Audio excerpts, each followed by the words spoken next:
Hello नमस्ते दोस्तों, आपल्या RK knowledge या यूट्यूब चॅनल मध्ये आपले स्वागत आहे। आपल्याला डेली अपडेट नुसार प्रश्न उत्तरे आपल्या चॅनल मध्ये मिळतील। त्याचा आपल्याला परीक्षेमध्ये नक्कीच फायदा होईल। त्यामुळे आपल्या चॅनलला लाईक, सबस्क्राइब आणि शेअर जरूर करा। भारतातील कोणत्या राज्याने अंध व्यक्तींसाठी पहिली ब्रेल लायब्ररी सुरू केली आहे?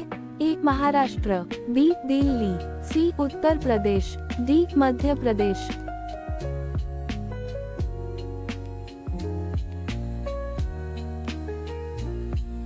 उत्तर C. Uttar Pradesh. Braille library. भारतीय राज्य उत्तर प्रदेश ने विशेषतः दृष्टिबाधित व्यक्तींसाठी आपली पहिली ब्रेल लायब्ररी सुरू केली आहे। ही लायब्ररी लखनौमधील डॉक्टर शकुंतला मिश्रा राष्ट्रीय पुनर्वसन विद्यापीठात उभारण्यात आली असून यात 4000 पेक्षा जास्त ब्रेल पुस्तके आहेत। ही योजना दृष्टिबाधित विद्यार्थ्यांसाठी समावेशी शिक्षण आणि सशक्तीकरण या उद्देशाने राबवली गेली आहे।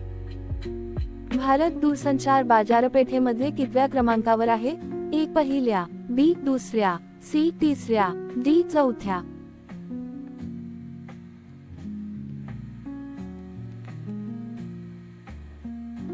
उत्तर बी. दुसऱ्या। दूरसंचार। भारत जागतिक दूरसंचार बाजारात दुसऱ्या क्रमांकावर आहे, जो जगातील दुसऱ्या क्रमांकाचा सर्वात मोठा दूरसंचार बाजार आणि इंटरनेट वापरकर्त्यांचा देश आहे, ज्यात 1.2 अब्जाहून अधिक ग्राहक आहेत, जे परवडणाऱ्या दरांच्या धोरणांमुळे आणि डिजिटल इंडियासारख्या सरकारी उपक्रमांमुळे शक्य झाले आहे। या व्यतिरिक्त भारत 5G सेवा आणि AI सारख्या क्षेत्रात वेगाने प्रगती करत आहे, ज्यामुळे तो जागतिक स्तरावर डिजिटल नाविन्य आणि सेवांमध्ये उच्च स्थान मिळवत आहे। नेक्सस वेव्ह हे काय आहे? ए. नवीन जहाजाचे मॉडेल, बी. कंटेनरचा प्रकार, सी. डिजिटल आणि सॅटेलाइट कनेक्टिव्हिटी सिस्टीम, डी. बंदर सेवा।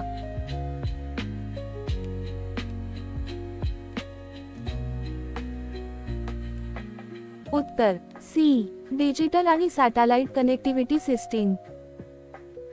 Nexus wave. नेक्सस वेव्ह हे एव्हरग्रीन मरीनच्या जहाजांसाठी रोल आउट केलेले आधुनिक आणि कनेक्टिव्हिटी सिस्टम आहे। नवीन कनेक्टिव्हिटी वैशिष्ट्ये। नेक्सस वेव्ह ही उच्च गती बंधित मल्टी नेटवर्क बॉन्डेड कनेक्टिव्हिटी सेवा आहे, जी जहाजांना सतत इंटरनेट उपलब्ध करून देते। यामुळे समुद्री कर्मचाऱ्यांना घरासारखे इंटरनेट अनुभव मिळेल, कारण अमर्यादित डेटा आणि जलद कनेक्शन दिले जाईल।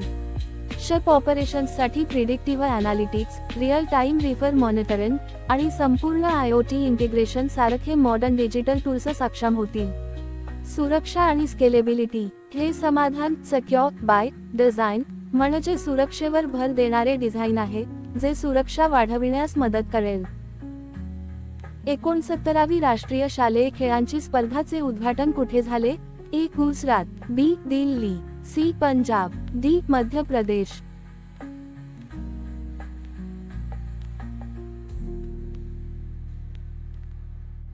उत्तर सी. पंजाब। 69वी राष्ट्रीय शालेय खेळ स्पर्धा।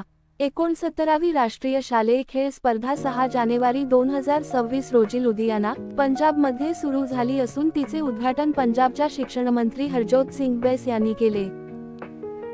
चान्सलर फ्रेडरिक मर्ज याने भारताला भेट दिली आहे। ते कोणत्या देशाचे आहेत? A. Japan, B. England, C. German, D. चीन।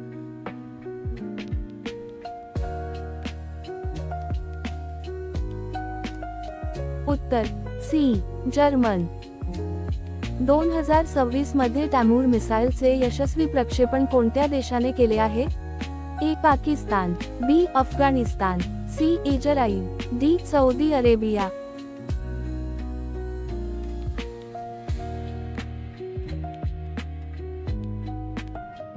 उत्तर ए. पाकिस्तान। टॅमूर मिसाइल। पाकिस्तानने टॅमूर या मिसाइलचे यशस्वी प्रक्षेपण केले आहे। ही एक हवाई हल्ला क्षम cruise missile air launch cruise missile आहे, जी जवळपास 600 किमीपर्यंतचा धोरणात्मक हल्ला करू शकते। भारतीय सेनेने 2026 वर्ष कोणते वर्ष म्हणून घोषित केले आहे? ए. नेटवर्किंग आणि data centricity, B. Technology absorption, C. Indigenous weapons induction, D. Soldier welfare आणि फॅमिलीज।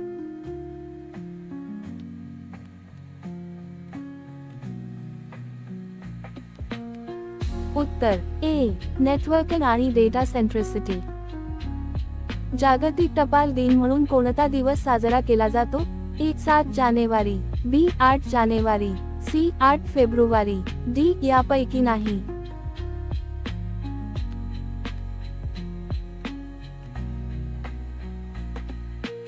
उत्तर बी. 8 जानेवारी. राष्ट्रीय युवा दिन म्हणून कोणता दिवस साजरा केला जातो? ए. जानेवारी 21, बी. 8 जानेवारी, सी. 8 फेब्रुवारी, डी. यापैकी नाही.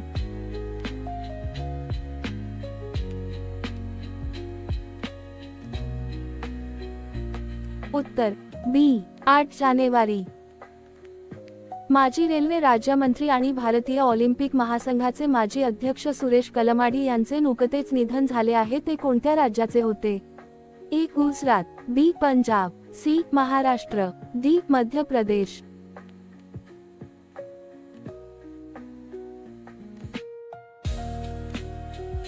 उत्तर सी. महाराष्ट्र. सुरेश कलमाडी एक भारतीय ऑलिम्पिक महासंघाचे 1996 पासून 16 वर्षे कलमाडी अध्यक्ष होते. तसेच एशियन ॲथलेटिक्स असोसिएशनचे ते 2000 पासून अध्यक्ष होते. त्यापूर्वी 1987 पासून ॲथलेटिक्स फेडरेशन ऑफ इंडियाचे ते अध्यक्ष होते. 2008 मध्ये पुण्यात राष्ट्रकुल युवा क्रीडा स्पर्धा आणि 2010 मध्ये नवी दिल्लीत राष्ट्रकुल क्रीडा स्पर्धांचे त्यांनी यशस्वी आयोजन केले.